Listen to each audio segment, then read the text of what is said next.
Well, probably the market's a little ahead of itself, but you have to think about what is being priced in. Successful reopenings, better news on the virus. We know the Fed, Chairman Powell just reiterated it last night. They're going to do what they need to do.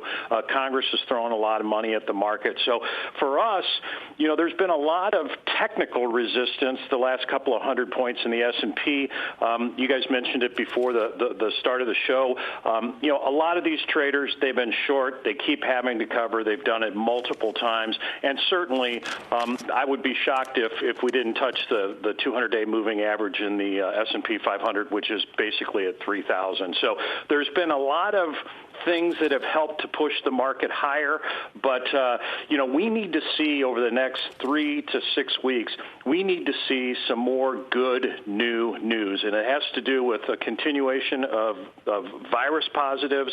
And then, of course, we need these reopenings to go well. Just want to mention the banks here. With the broader market, S&P's up 3.5%. Banks, one of the best performing subsectors. The KBW Banks Index is up 8.3%. And even though that's a huge one-day move for the banks, I would even say you could expect it to be bigger still based on some of the factors and based on some of the recent performance. Month to date, just in May, the KBW Banks Index, even with today's move, is still down 6.4%, putting it around about 8.5% still behind the S&P 500 just in the month of May. And, of course, year to date, the KBW Banks Index down still close to 40%. And so still a massive, massive underperformer relative to the individual markets. Though, Mike Santoli, clearly we are seeing a big rotation today. The thing I'd say as it relates to the banks is we've seen one-day shifts like this into the sector, but they've never lasted. And that'll be the question, of course, to see in due course whether or not the banks can play serious catch-up, because they are massively behind the index still year to date.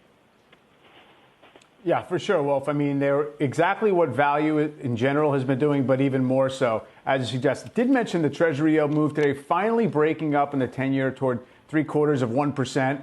That was different than we saw back when the S&P was at these levels several weeks ago, where it was still in the mid-sixes. We're still talking about small absolute changes, but I do think that doesn't hurt. Also, if you read this market action as saying maybe what we've already put in place policy-wise is enough to bridge the economy over, it means that we're not going to be talking quarter after quarter about these banks having credit losses increase all the time. And so that, to me, was part of the issue here, is that we're trying to handicap exactly how big a hole was being dug in terms of defaults and credit wear and tear on balance sheets. And that, if we're going to pull the date forward of getting back to something like a normal economy, then the banks have that much less pressure on them. Well, I feel like one of the big questions, and there's a lot of disagreement out there about this, and Scott Wren, maybe you can help us out here, is are we in the early stages of a recession, or are we in the early stages of a recovery?